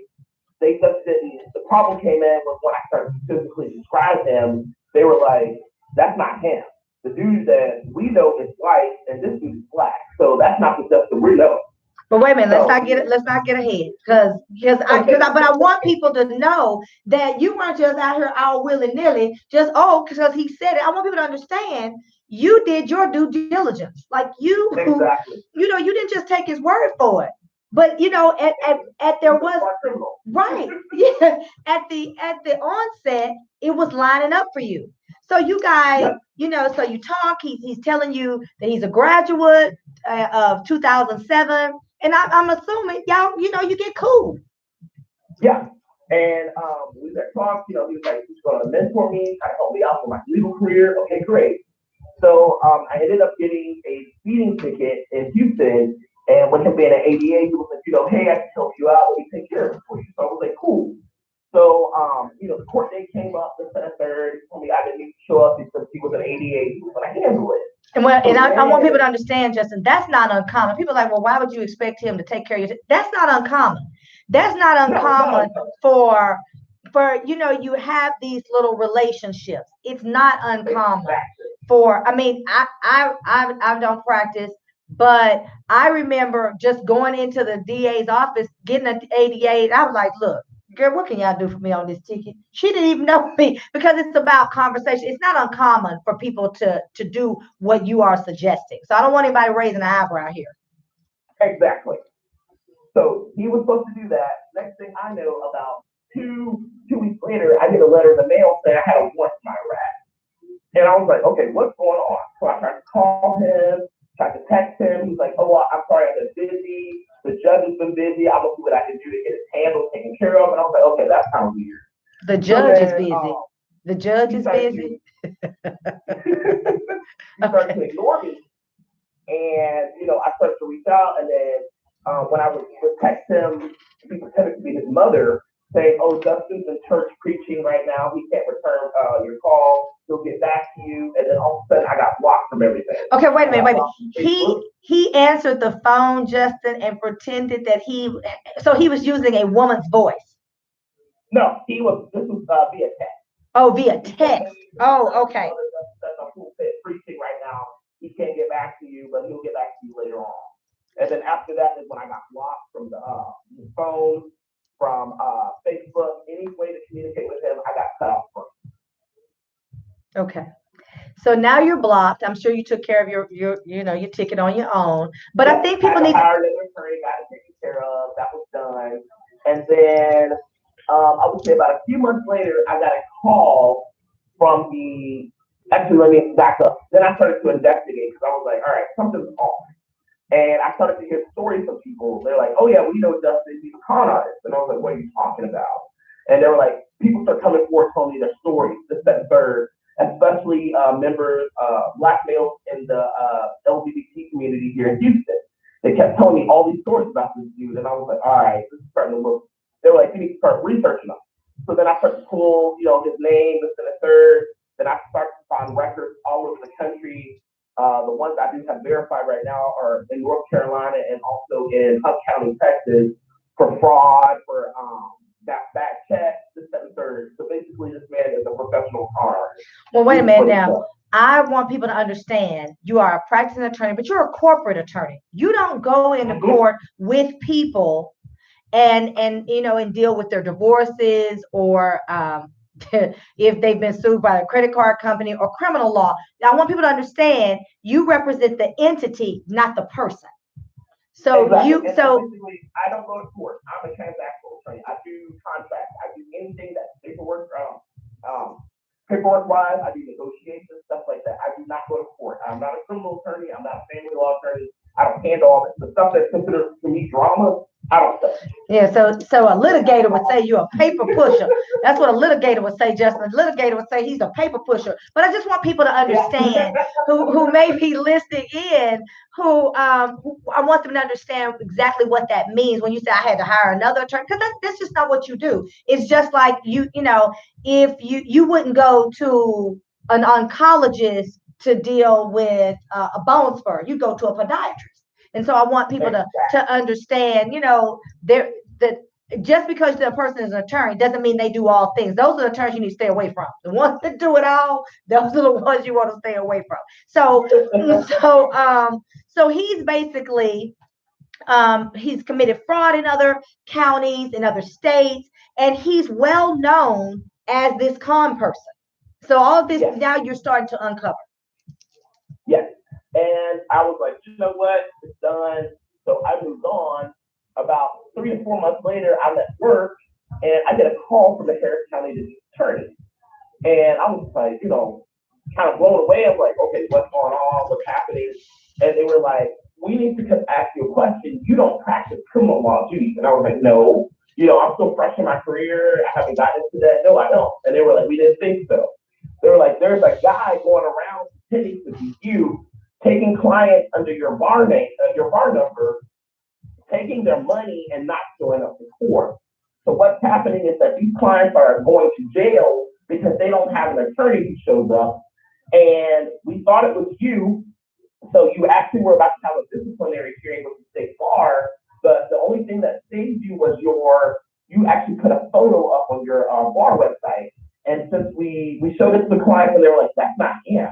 That's not the guy who represented me and who took our money. So they were like, we think it's this guy named Justin Lee Thomas. Do you know him? And I go, oh my God, yes. And they were like, tell us the story. I told them, what my background was, and the third. Also told them, I was like, well, he told me he was a Harris County assistant district attorney. And they were like, whoa, hold up. What are you saying? I was like, yeah, he told me he was one of y'all. And they were like, no, that's not true. So then everything came to light. They went to work. He was arrested. It's documented, everything. He had like 8 charges against him for impersonating an attorney. And for some reason, I don't know if he served how much jail time he served, if any, but he ended up getting off because he made some kind of deal. And then boom, he's back at it again, doing the same stuff. That's why we're hearing all the stories come up again. So I actually found out that he's also impersonating. Okay, let me back up. Not only, I think I need to phrase it that way. Not only has he impersonated you as an attorney, I know you shared with me he's impersonated other white attorneys. He's also tried to be a teacher in a school, so he's impersonating educators, and he's going around impersonating to be a member of Omega Psi Phi Fraternity Incorporated. So now the Qs are also tied to this foolishness, as if they don't have enough trouble. Now they're basically, that's guys going around saying that he's a member of Omega Psi Phi, because I found out that's why the people gave him their money, because they felt like, well, he's an Omega. They're like the big brothers, but it depends on what cues you ask. But there is a sentimentality that that the Omegas are like the brothers of the Delta. So they saw him as a big brother, so they thought they could trust him. And so, but I think what's really important here, and this is a pivotal part of the story, is that originally when they contacted you, they asked you, do you practice criminal law? Had you said, well, sometimes I will take a criminal case, that would have set them in a complete tailspin against you.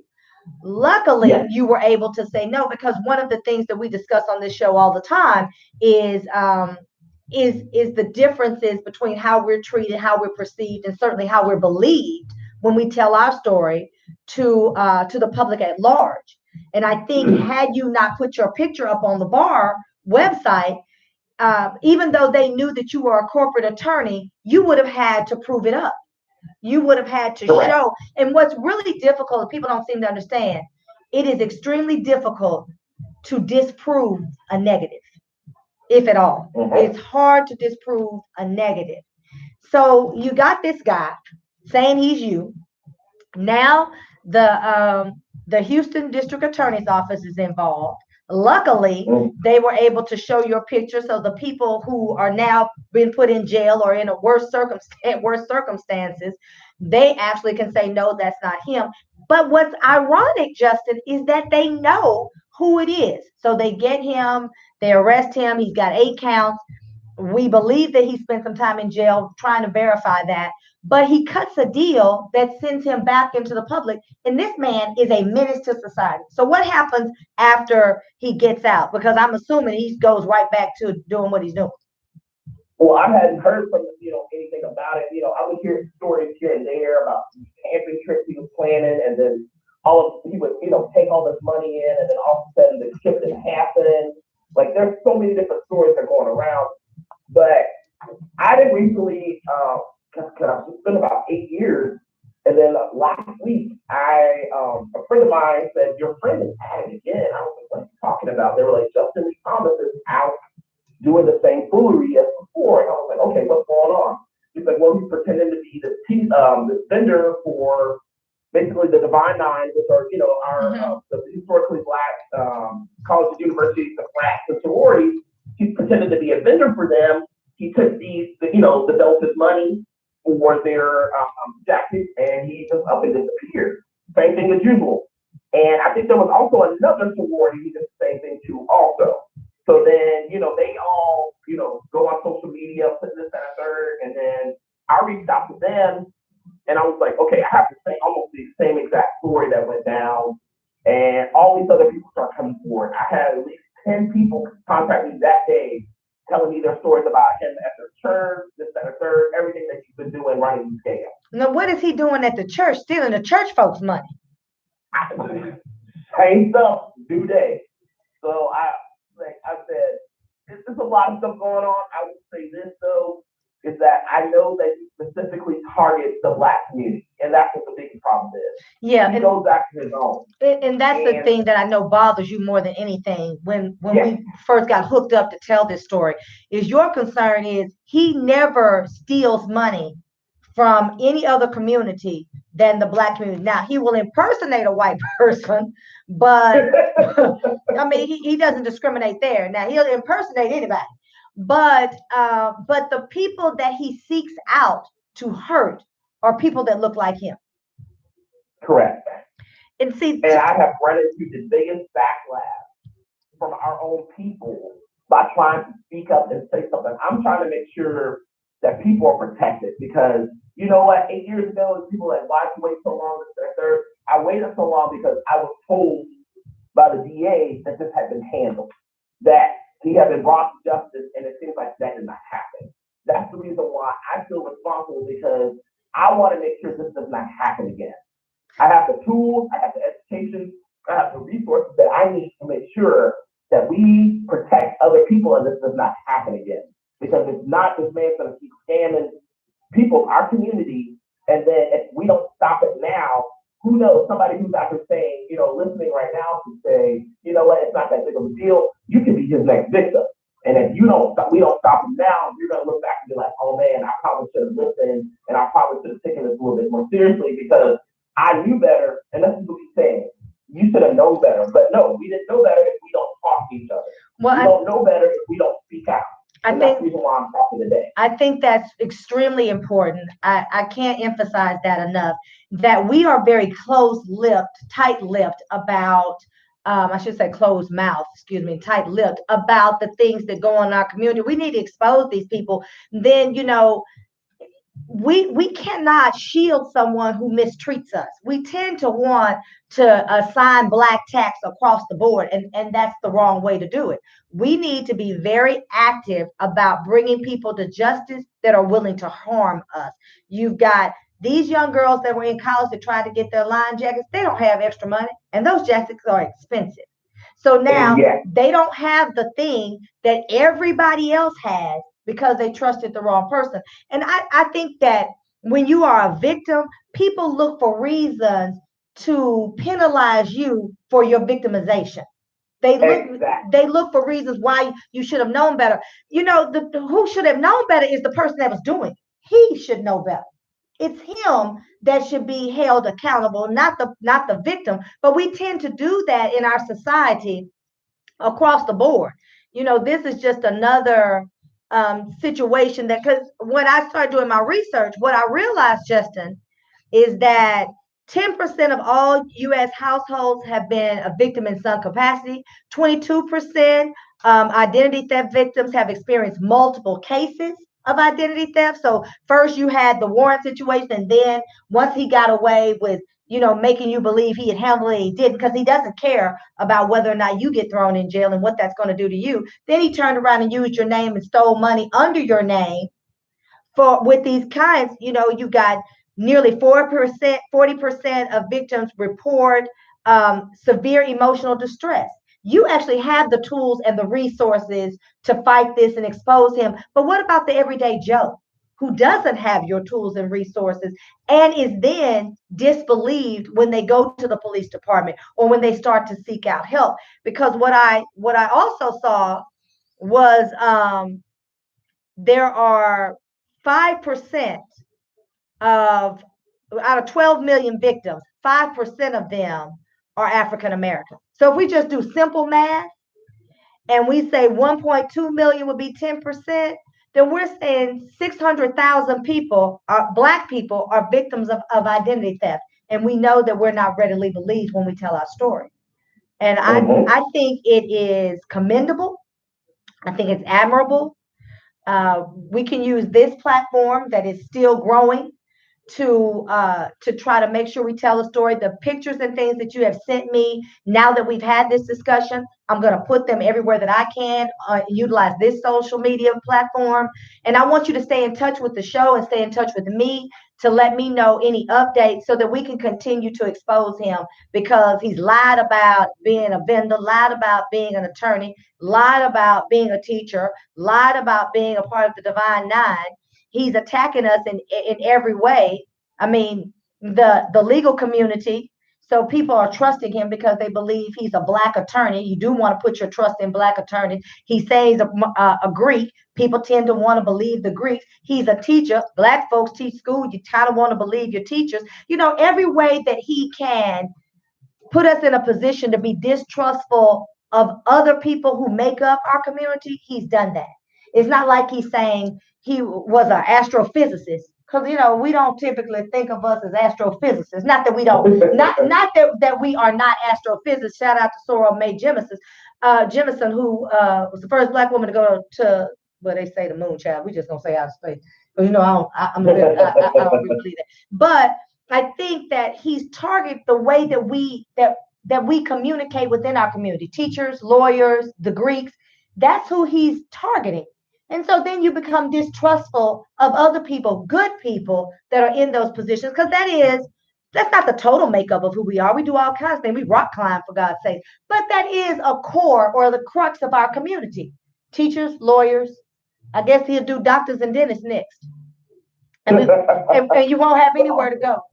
Before Tom goes out, let me say this. He has people who are out there protecting him. Because, you know, when this went on viral on Facebook, you know, he had me blocked. He wasn't able to see anything that I was saying. Mm-hmm. But my post started getting reported. So he's got people out there who are literally, they know what he's doing.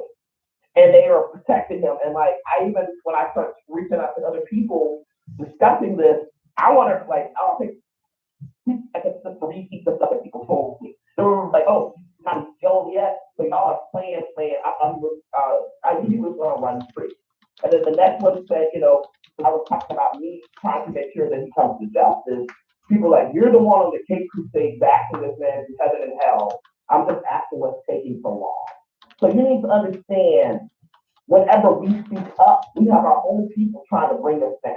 We have our own people speaking negativity. Mm-hmm. We have our own people trying to deflect us from justice because they're thinking, oh, because this man is a black man, you know, we're just trying to hurt each other. No, he's the one going after us.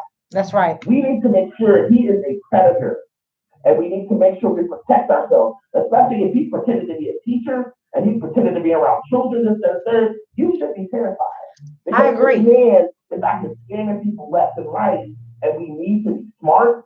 We need to unite. We need to talk to each other, and we need to make sure that this man ends up behind bars and stays there. Well, I absolutely agree with you, and you are right. We typically want to suggest that someone is out to get the other, when the truth is we need to be speaking about these things so that we can be protected, so that we better know. So I had Patrick Stewart said, where can you find it? So I'm telling everybody, I'm going to share it. I'm asking everybody else to share it, and let's expose him, because what he can't do is block all of us. Now, he blocked you, Justin, but he can't block all of us. And then don't name your babies Justin, because he's coming after him. So, all right, Justin, I'm going to let you go. I know you're trying to enjoy your day off. I appreciate you, brother. Keep up the good fight and let us know what we can do to help you. But we're going to talk about identity theft for the remaining of the hour. And you are the one that brought this to me. So I appreciate it. Just as a side note, there is a picture of me going around on Facebook. I've gotten several DMs speaking of identity theft. It's my picture, and they're saying it's a video. Someone is using that. When you log on to it, it asks you for your Facebook credentials. Someone said that they believe it's a bug that they put on your phone, and it could quite possibly be a tracker. So if you don't get a video or something from me under my name, it is not me. And so I want everyone to be safe out there. Justin, thank you. I'm sure we'll be in touch soon. You're a friend of the show. Come back anytime. Thank you. I appreciate it. We're going to take a quick break. This is Coy with the Black Tea Sip. Let's talk about what you can do to be protected against identity theft. And then let's look at how we need to handle our business so that in the event, as good old black folks, something does happen to us and we become a victim of identity theft, how you can put things in place so that you are believed. All right, this is Carter the Black T Sip. There are many ways to deal with this pain. Choose wisely. Will I fall? Will I fly? Heal my soul, fulfill my heart. That was crazy, wasn't it? What's that? That guy. Oh yeah, that's nuts. I saw your eyes get big. Yeah, that's crazy. Well, what tripped me out is that so he needed an attorney and found that dude, right?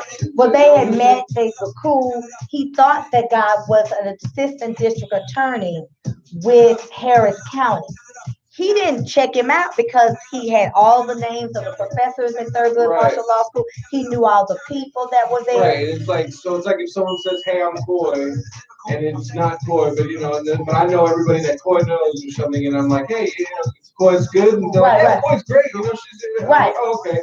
And he just used the name. Right. Exactly. But they don't. Yeah. He was like, "Hey, I met Justin Thomas," and then he was like, they were like, "Oh yeah, he's real cool." Yeah. Because this white guy named Justin Thomas went to Thurgood. Yeah. He didn't say, well, is he black or white? He doesn't know to say that. He just said, I met Justin Thomas. Usually that's not a question you ask somebody if you're like inquiring or I mean, I mean, nobody really asked that. Right. When they say they met them. Right. You're not. He said he graduated in 2007. They were like, yeah, he did. He was with me. So he thinks this dude is legit. So he doesn't check his just pick up the phone and call somebody and be like, hey, is he at 88? Right. Like he didn't do that because everything else is checking out. So why would he be lying about his job when he went to Thurgood? People know him. And it was not him. Man, that is nuts. So he's, you name your baby Justin, you're gonna have some problems because it's crazy. He's out here. Look. He's out here. Yeah, he's out here. And so he's free. I guess you said that's what they said. Is he's look, free? He said you guys aren't muted. Thanks. I hope they don't cut us off, child, because Facebook cut us off. We on a radio station and can't play music. They try to stop this sip. No, we're good. I think maybe in the beginning. Mm-hmm. Yeah.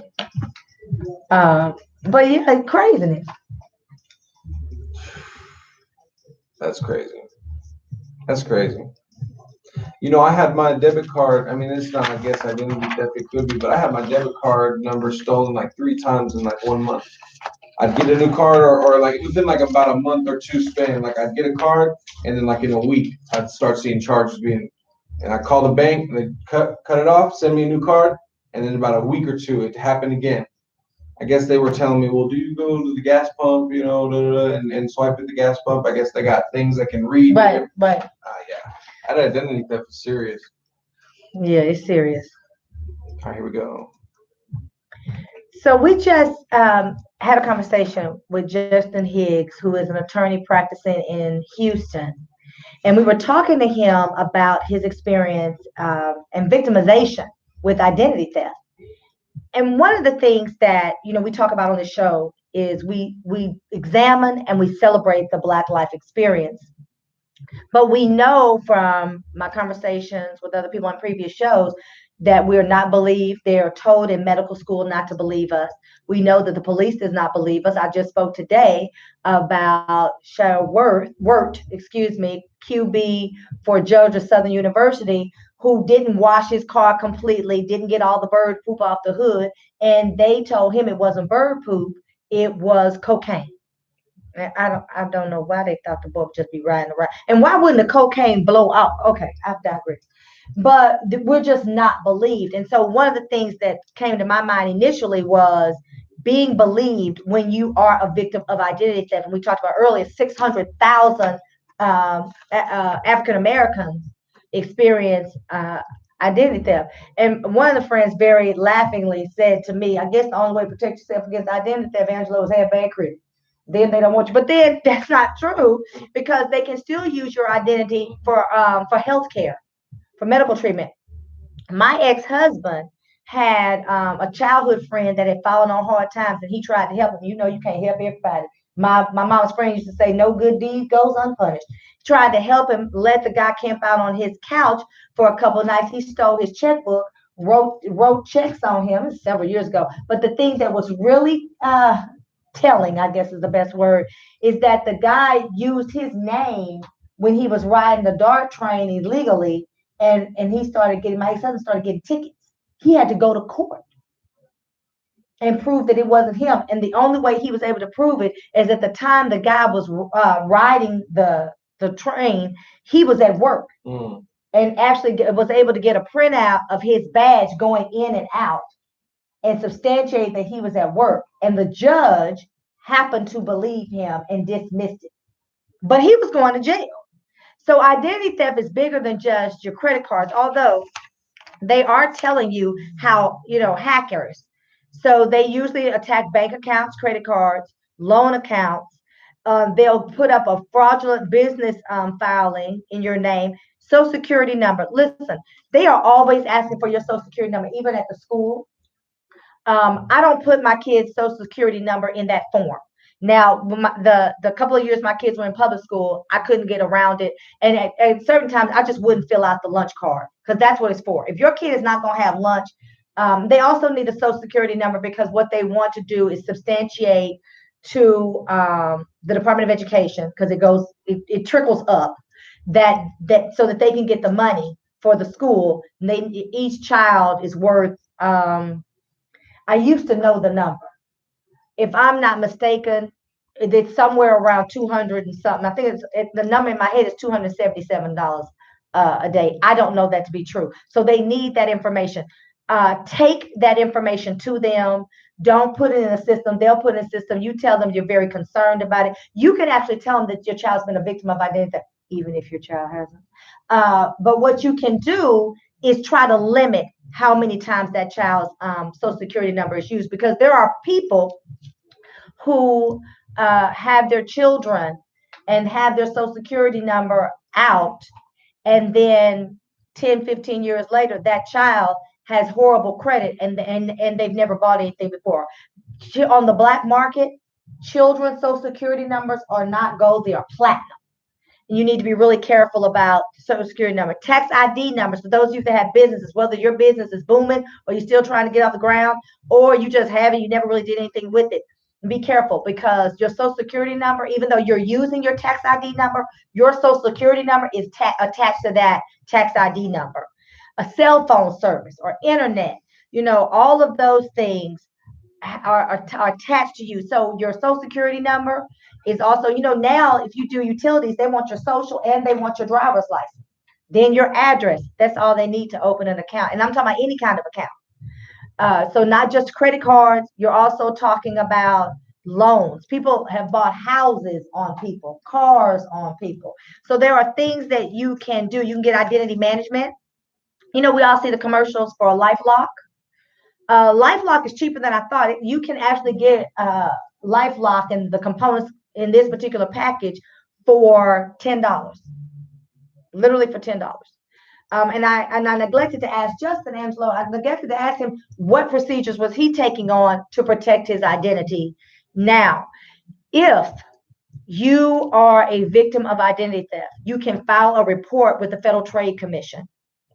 Now, they don't have oversight of criminal activity, but the FBI tracks the information that is compiled by the FTC. And so that information is used by law enforcement agencies. So what we're going to do is we're going to contact the FTC. We're going to work with Justin and try to get this guy here, because he is going around hurting Black people. It is Black people that he's stealing their, well, now, let me go back.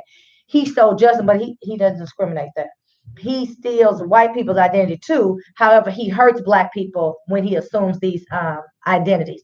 So listen, you can file a report with the FTC, the Federal Trade Commission. You contact your local police department. Now, Justin had a picture of him up on the bar.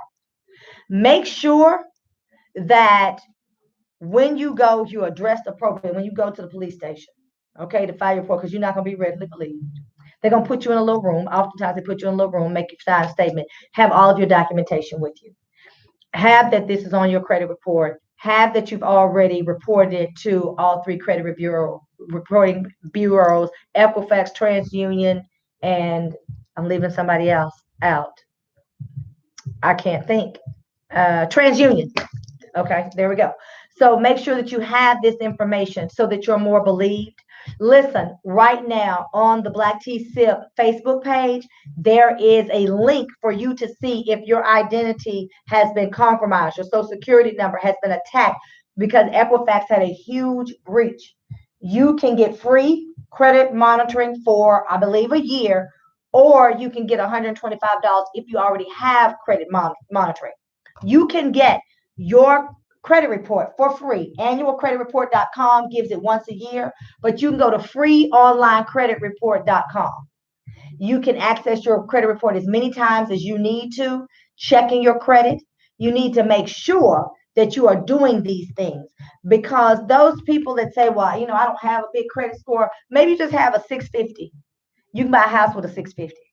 So I don't want you to think because you don't have, or you're not rocking a 900, that you're not at risk. On the black market, they are selling your information not just for credit and to buy things, but they also selling it for healthcare reasons. And I told you that there was a lady, someone had a full surgery on her, over $100,000, and they were coming after her for the bill, and she never had the surgery. So I want y'all to be aware.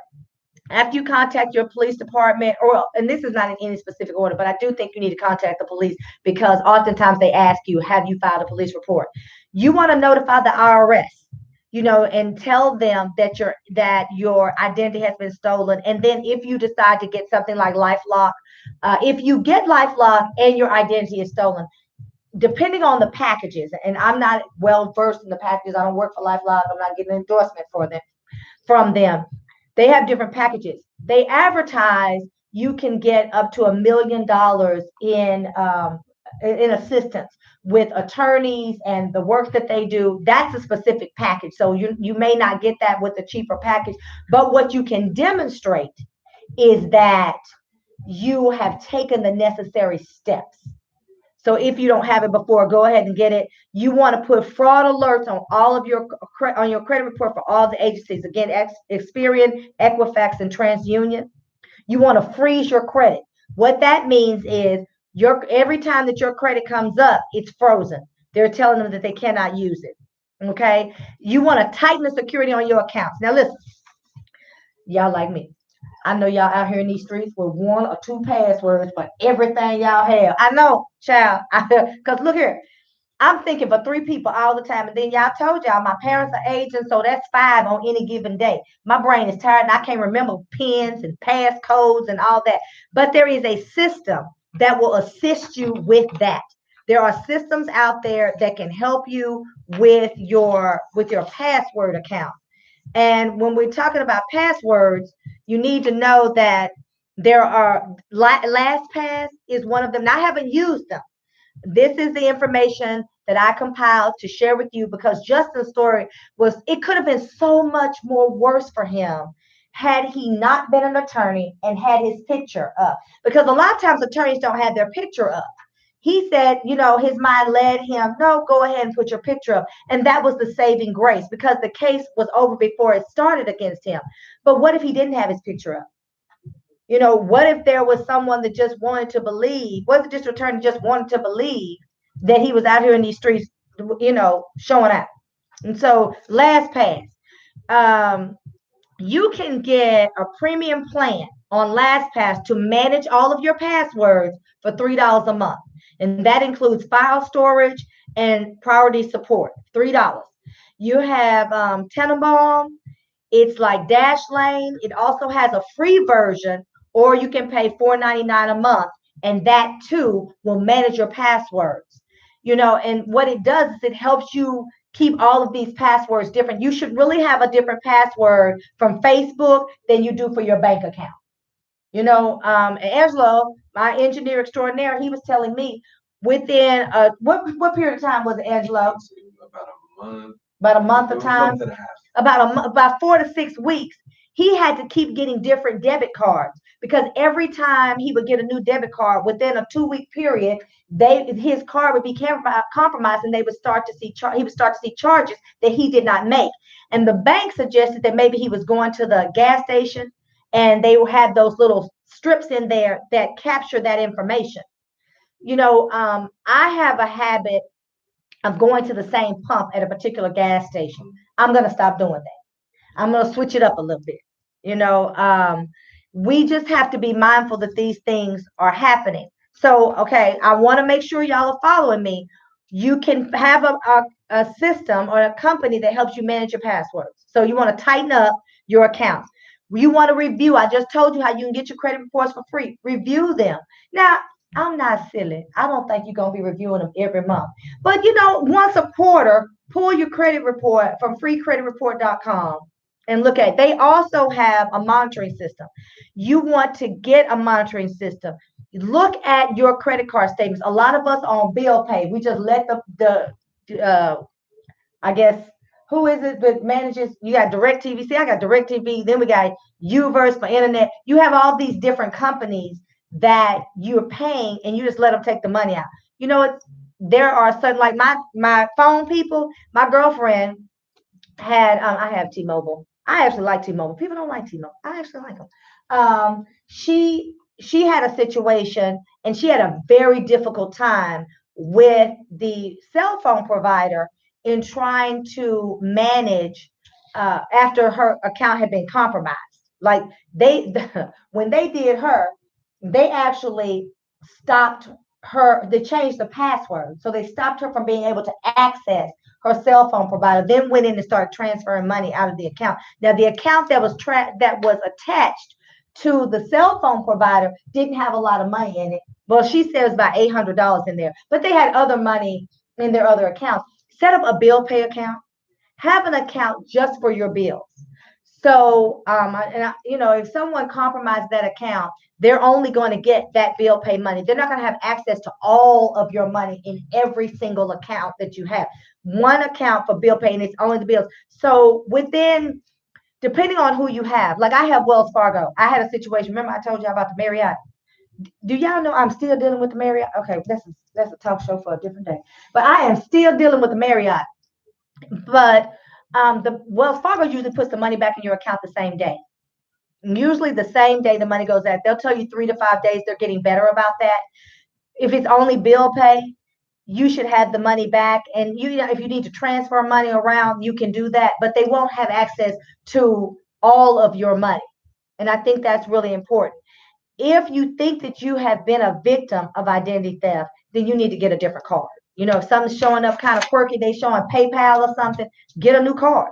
Don't allow these people to continue to have access. If you think that your internet is kind of quirky and it's acting funny, don't take that lightly. You need to monitor that, and you need to go in and change all of your passwords. And you can change it from your phone as opposed to changing it from your actual internet provider. So there are different ways that you can try to combat that. But I think we're inundated as Black people with so much information that it's hard to keep it all straight. So I've never done it, but I am looking into this password management so that I can have different passwords. Because I just changed the number and going about my business because I can't. And they're recommending that at least twice a year you change your password. That's hard because it's hard to remember. But you want to make sure that you're taking the necessary steps. You want to make sure that you're protecting yourself. Because when I was telling you about my ex-husband, what if the guy he'd also been pulled over. So when he wasn't lying and getting on the train illegally, he was also getting tickets. So, and here's another thing, just a thought. When you sell a car and you take those plates off the car. I know someone that sold a car, didn't think to take the plates off. She had never done that before. And that person was riding all over town, with all the tolls. So they actually told her when she went in to register her other car, they told her that there was a block because she had all of these toll violations and it wasn't her. So there are so many things that people do. And I mean, you could be chartreuse and this could happen to you, black, white, green, or purple. But we have such a hard time trying to be believed by authorities. I think it's really important for you to focus. And here's the other thing: we don't manage our money well.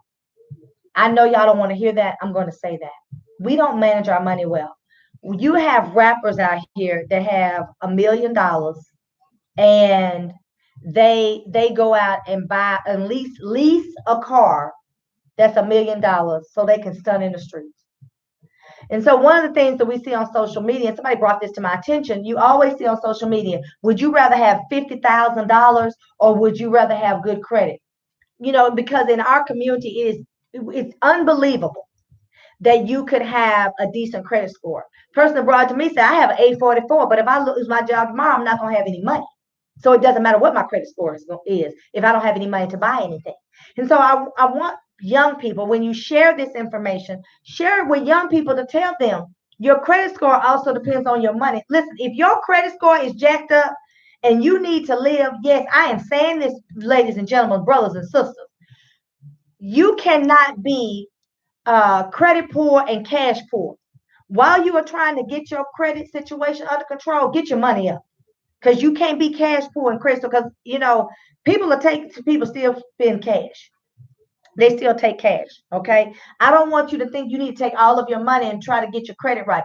You need to understand where you are in this space in your life. This is not the totality of who you are if you're in a situation. There are ways to improve your credit.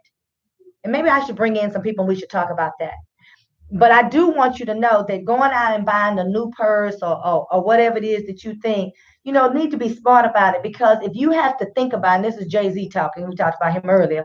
Jay-Z said, if you have to think about it, then you don't need it and you should not buy it. Well, I think that's a little simplistic. I think a better way to state it is, if you're concerned about the purchase, if you're laboring over the purchase, then maybe you should not buy it. You should think more holistically about what your needs may or may not be as far as that purchase is concerned. I think that is important. And I think that we need to do a better job. We need to teach money management to our children so that we don't fall in this space generationally. I think that's important. But I wanted to share Justin's story with you. I wanted to give you all some information that will help and not hurt, because that's what we all about in this show, helping, not harming. And I want you all to go out into this world this weekend and think about all the things that I have shared with you today, because this show is about examining and celebrating the Black life experience. And what we're going to do is we're going to celebrate the fact that we are going to take this dude down, this liar that is lying about being a Q, lying about being a teacher, lying about being in the church. What we didn't talk about is Justin said his family is big in the church and he's trying to find out what church it is in Houston. And he's recently married. His wife needs to know that this is who he is, because they're going to spawn, Angelo, they're going to spawn little con artist babies out there to attack us even further. And y'all need to know that this is happening in these streets.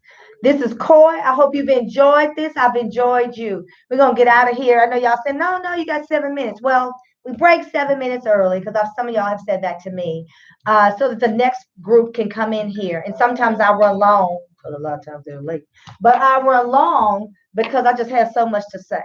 But school has started. I know y'all about to start sending your babies out there in these pictures. And I'm here for them. We're going to talk about some of these pictures, talk about school. I think next week we're going to talk about school and public school in particular, STAR test. Y'all know I'm against it. And what you need to do to just prepare and make sure your kids have, I don't care how old they are, season high school, season college, kindergarten, they're still our babies, so that they have a great year. All right. And let's teach them money management. All right. Just take them to the store with you and tell them to count the money, and then don't buy them everything they want. I'm guilty of that too. No, they have to earn it. Let's start doing a better job about protecting ourselves and protecting our babies. I hope you've gotten something from today, because I know I've gotten something for you. This is Carl with the Black Tea Sip. We'll do it again next Friday. And for those of you from Dallas, Texas, already, Diamond Pearls and Jerry Curls, and I'm out.